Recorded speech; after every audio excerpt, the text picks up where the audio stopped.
This exercise is called a room full of details, and this can be a very helpful exercise for a number of reasons. For one thing, it can be a form of brainstorming. It can be a way to get ideas down on paper when you're thinking about writing about a specific topic or subject that you may be writing about. And in this case, you're looking at a personal narrative, an event that happened in your life that you can tell a story about, and that you can tell your reader what you learned from it. And hopefully it'll be something that will resonate with them as well. So kind of a universal lesson, if you will. And a room full of details, though, also can be helpful to someone who is suffering from what we sometimes call writer's block. They just can't get through or just can't figure out what to write, and they sit and stare at a piece of paper maybe for a long period of time. And never get to a place where they get anything down on paper. That's not something that I want you to have to go through. And so hopefully this exercise can help with that as well. Now, sometimes people who talk about having writer's block are really dealing with something else maybe as well. And if you're like me, sometimes you may have what we call an internal critic that may be telling you, well, you're not really good enough. You're not smart enough to have to be able to approach this particular topic or this type of paper, or you're not a good writer. Nobody really wants to hear what you have to say. If you write this, people are going to think you're ignorant. In other words, that internal critic sometimes, which is really our mind just telling us, these things, can be a real burden and can keep us from moving forward with the writing process. And so a room full of details can actually help with that part too, if that is something that you're dealing with. So I'm showing you this method for those reasons, but also a room full of details. This particular exercise can also be helpful with a personal narrative essay like you're going to write for the class here. And so here are the instructions. You have 3 steps here that you need to follow. Step 1 is to spend 10 minutes brainstorming a list of details. Now, you can write those out in sentences. You can write them out in paragraphs if you want. You can just make a list of words or phrases or whatever that come to mind when you think about this prompt. And the prompt is this: try to remember a room where you spent a lot of time in as a child. It may be your bedroom in the back of the house at the edge of the field, or the kitchen where your grandmother kneaded bread or made thick red pasta. Put yourself back in that room. Now look around you. What do you see? What do you hear? What do you smell? And so, you could, if you wanted to, close your eyes and just imagine that room that you spent a lot of time in as a child. Close your eyes and just sort of take a mental look at that room. Take yourself back there for just a moment and see what you see. Recall what you smelled. Recall what you heard, if you heard something, whatever it may be. But go ahead and take yourself back to that room just for a moment. All right. Now, when you're brainstorming this list and you need to time yourself about 10 minutes or so, remember that anything goes. There are no stupid answers. There are no stupid details that you could list there. It could be something really silly or something really serious or something really sad. It could be anything at all. This is the brainstorming process. Nobody else is going to see this but you. And so there's no reason to worry about it. Nobody's going to know what you wrote down, all right, unless you tell them. So anything goes.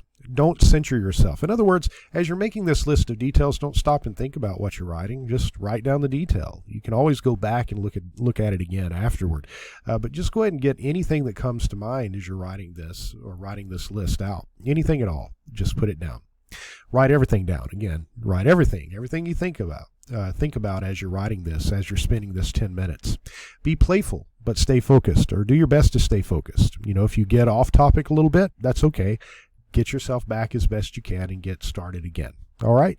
So that's step 1. So you may right now pause the video and just take that 10 minutes to brainstorm your list about that room.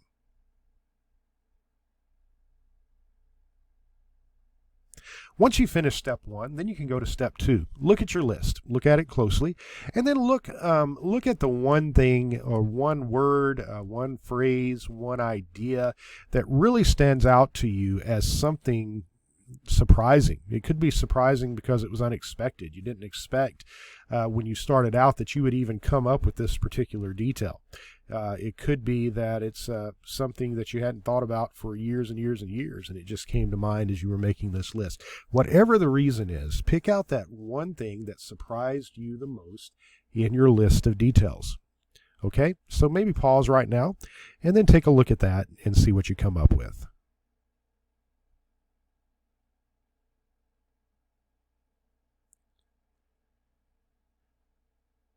Now, step 3 is to use that one circled detail, one circled phrase, one circled word, whatever it is, as a prompt for a 7-minute fast write. Now, a fast write is simply where you sit down and you take a pen or a pencil, whatever you'd prefer to use, or if you're sitting at at your computer, you can even do this in Word or some other word processor, whatever you want to do. But within that 7 minutes time, once you start writing, don't stop. Don't stop to think about what you're writing. Don't stop once you start your timer or whatever that you're using. Don't stop writing. Just start writing whatever's on your mind at the point that you stop or start until the end of that 7 minutes. When you stop, just keep writing. If you get off track, that's okay. If you start to think to yourself, man, I sure am hungry, I sure would love to have a hamburger right now, go ahead and write that down, and then just try to get yourself back on track with your writing, back on the topic. But write whatever comes to mind as you do that. Okay, about that particular detail. One thing that I discovered when I did this for the first time is that the detail that I thought about was a detail in a room in my grandparents' house. It was their back bedroom. And that back bedroom held a lot of importance to me because I spent a lot of time there. I had some toys in there that I left at my grandparents' house to play with, and they let me keep them in the closet there, so I got those out, played. There was a bed in there, of course, because it was a bedroom, but there was also a desk. And I would sit at that desk and pretend that I was a businessman making important decisions and pretending to write papers and sign papers and all that kind of stuff.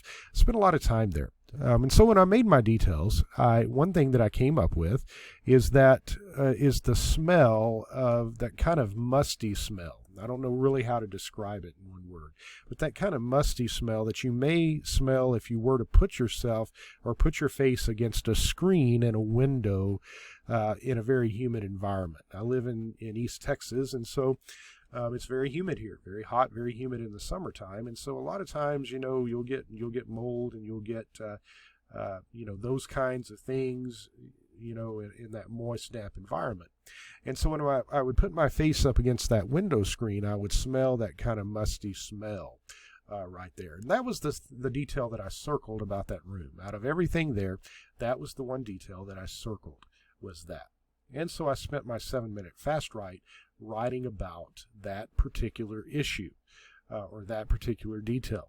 Why, in other words, and I asked myself some questions. Why did that come to mind? That was an important question. What did that mean?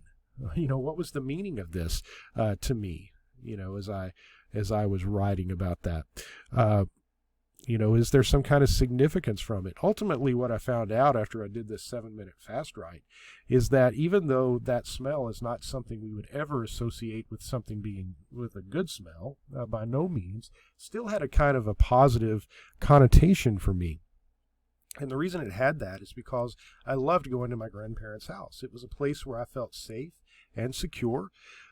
Sometimes I didn't necessarily feel that way outside of their house, but I felt it there, because I knew that my grandparents loved me, that they had my best intentions at heart, that they were always there and always willing to help me. So I felt safe and secure. Nothing was going to hurt me in that room. And so naturally, anything associated with that room would be positive, even things that we might consider sometimes not so great, like that musty smell of the window.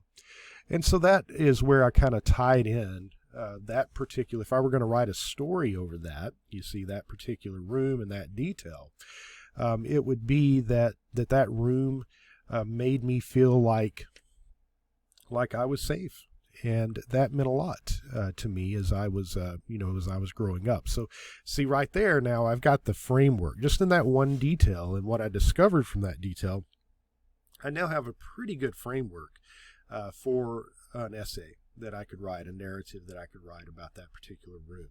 And I may focus in on a certain event that occurred in that room, maybe, or whatever it might be. But now I've at least got the lesson that I could learn from that, or the thing that changed, or the thing that I realized about that event and about what happened, or what that room meant to me. So I hope that makes a little bit of sense, but that's what I would like for you to do with this particular thing. And once you have finished all 3 of those steps, then take a look at this down here.